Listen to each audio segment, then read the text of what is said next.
بسم اللہ الرحمن الرحیم۔ السلام علیکم ورحمۃ اللہ وبرکاتہ۔ امید ہے تمام سامعین ناظرین بخیر و عافیت ہوں گے۔ آج ہم اپنی کتاب شرح عقائد کے سبق نمبر 4 کا دوسرا حصہ پڑھیں گے اور اس سبق کو مکمل کریں گے۔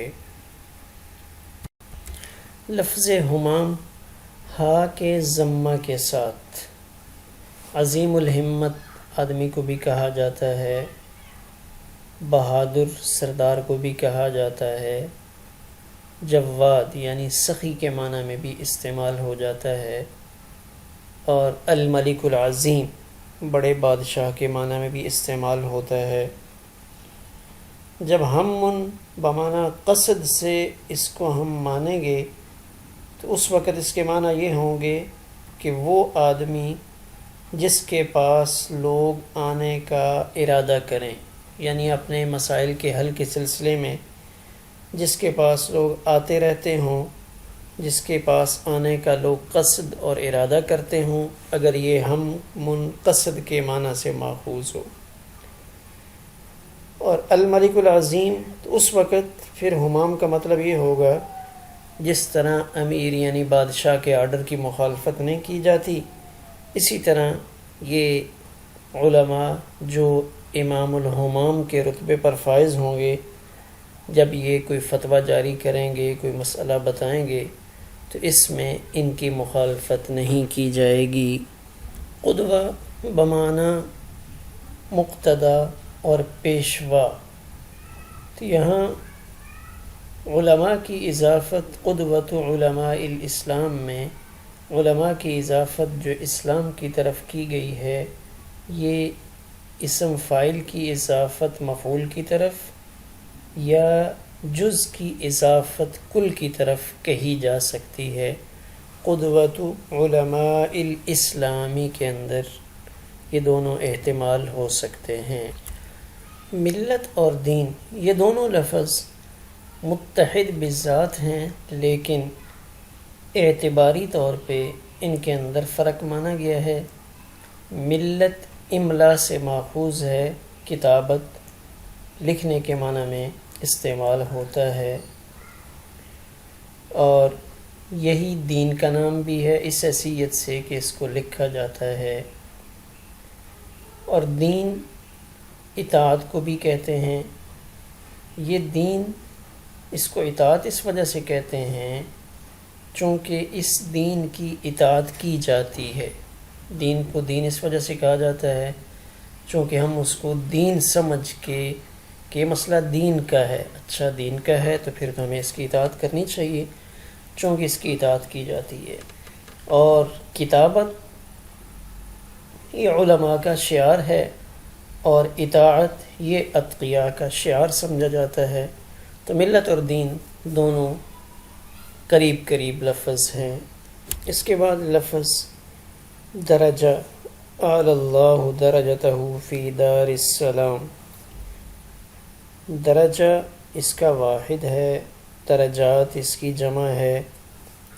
تو جنت کے اندر مختلف درجات اور مقامات رتبے پائے جاتے ہیں، تو جنتی اپنے اعمال کے اعتبار سے مختلف درجات پہ فائز ہوں گے۔ درجہ بلند مرتبے کے معنی میں عام طور پہ استعمال ہوتا ہے۔ ترمذی شریف کی حدیث مبارکہ ہے، فی الجنۃ مئۃ درجۃ ما بین کل درجتین کما بین السماء والارض، یعنی جنت کے 100 درجے ہیں اور ہر 2 درجوں کے درمیان اتنا فاصلہ ہے جتنا آسمان اور زمین کے درمیان۔ جنت کو دار السلام کہا جاتا ہے، تو دار السلام کہنے کی مختلف وجوہات علماء نے تحریر فرمائی ہیں کہ جنت میں تکلیف دہ چیزوں سے انسان مامون اور محفوظ ہوگا، جنتیوں پر اللہ تعالیٰ کی طرف سے بھی سلام ہوگا، فرشتے بھی جنتیوں پر سلام بھیجیں گے، جیسے والملائکۃ یدخلون علیہم من کل باب سلام علیکم۔ اس طرح آپس میں بھی ایک دوسرے کو سلام کریں گے، جیسے اللہ تعالیٰ کا فرمان ہے تحیتہم فیہا سلام۔ لفظ غرر اور غرر ضمہ کے ساتھ بھی ہے اور فتح کے ساتھ بھی ہے۔ غرتن کی جمع ہے۔ یہ اصل میں گھوڑے کی پیشانی میں وہ سفیدی جو درہم کی مقدار سے زیادہ ہو، اس کو غرہ سے تعبیر کرتے ہیں۔ اس کو برکت کی علامات میں سے ایک علامت سمجھا جاتا ہے۔ پھر اس غرہ کو ہر شریف اور افضل چیز کے لیے مستعار لے لیا گیا۔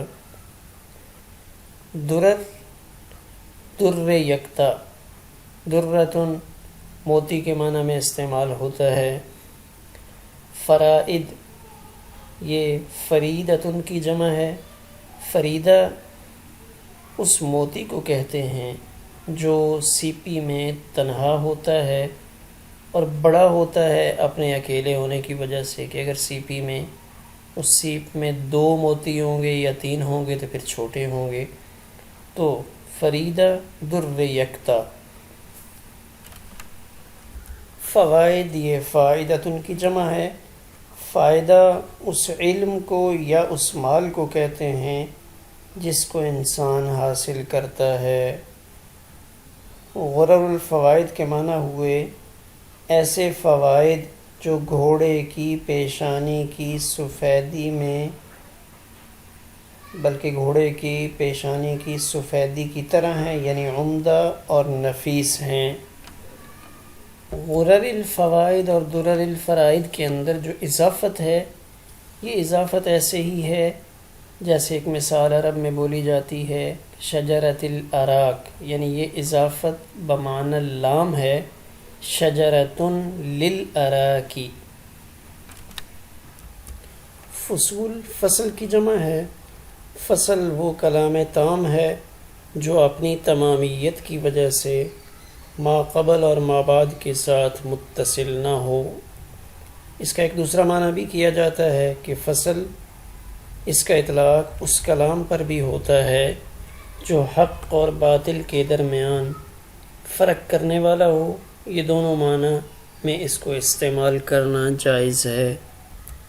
اسنا حمزہ کے فتح کے ساتھ یہ سنا کی جمع ہے، جیسے عصا کا لفظ ہوتا ہے اسی طرح سنا ہے۔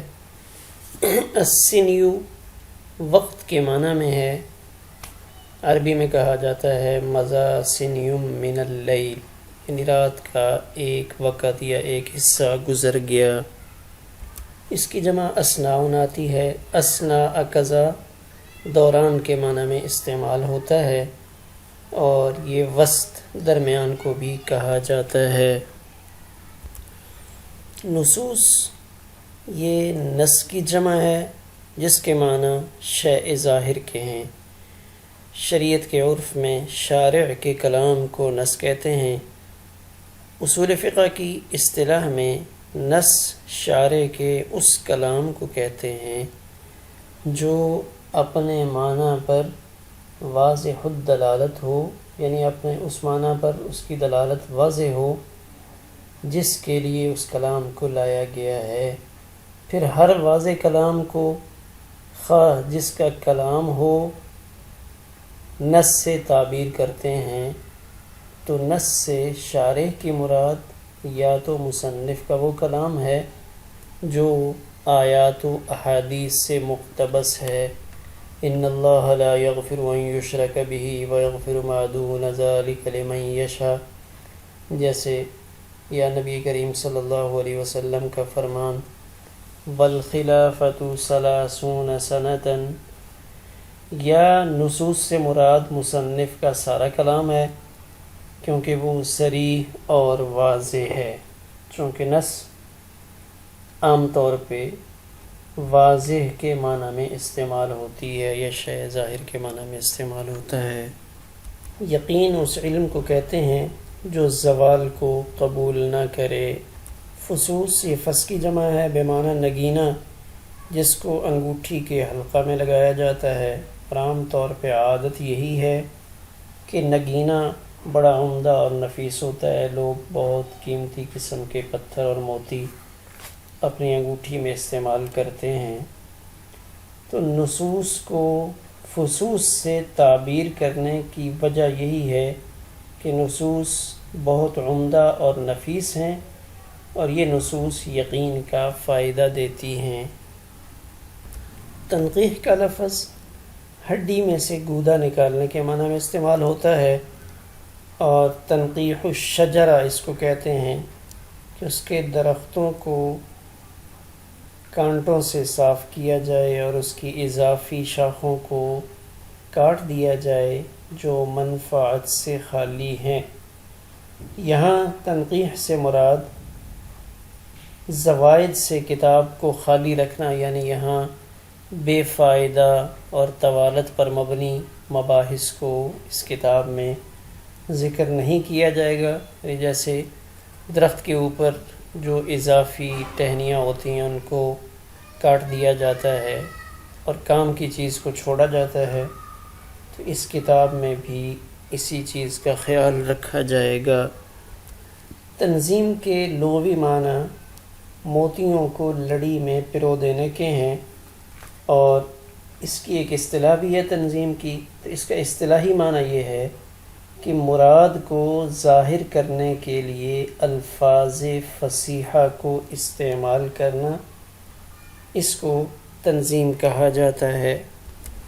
لفظ ترتیب کی ایک مشہور تعریف ہے وضع اشیاء مخصوصۃ بحیث یقع کل واحد منها فی المقام اللائق، کہ چیزوں کو ایسی ترتیب سے رکھنا کہ ان میں سے ہر ایک اپنے مناسب مقام پر آ جائے.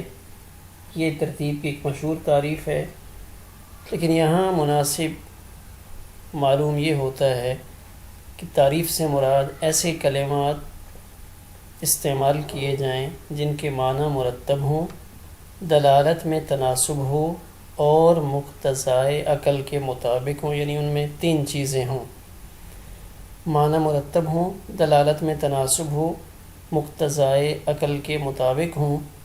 تو ہمارے ماتن کی کتاب ایسی ہی ہے جس میں اس فن کے مسائل کو اسی انداز میں بیان کیا گیا ہے جو سب کے نزدیک مقبول اور مستحسن ہیں. مصنف نے علم کلام کو علم شرائع اور احکام کی بنیاد اس لیے قرار دیا ہے کہ علوم شرعیہ عمومی طور پہ 5 ہی سمجھے جاتے ہیں: کلام، تفسیر، حدیث، فقہ اور اصول فقہ. گویا کہ یہ 5 ہیں، اور ان 5 میں سے اصل علم کلام ہی ہے. کیوں؟ اس وجہ سے کہ اسی کی بنیاد پہ بقیہ علوم بھی ہیں. اگر یہ نہیں ہوگا، اللہ تعالیٰ کی توحید اور صفات یہ نہیں ہوگی، تو پھر بقیہ علوم ان کی کوئی حیثیت نہیں ہوگی. یہاں 2 لفظ استعمال کیے ہیں: علم التوحید والصفات. یہ علم توحید اور علم صفات ہے. تو گویا کہ اس لفظ سے علم التوحید والصفات سے ایسا معلوم ہوتا ہے کہ شاید معتزلہ کا رد مقصود ہے، اس لیے کہ معتزلہ توحید کے تو قائل ہیں لیکن صفات کے قائل نہیں ہیں. تو لفظ صفات کا لانا یہ معتزلہ کی تردید کے لیے ہے. ہمارا آج کا سبق اسی پر مکمل ہوا.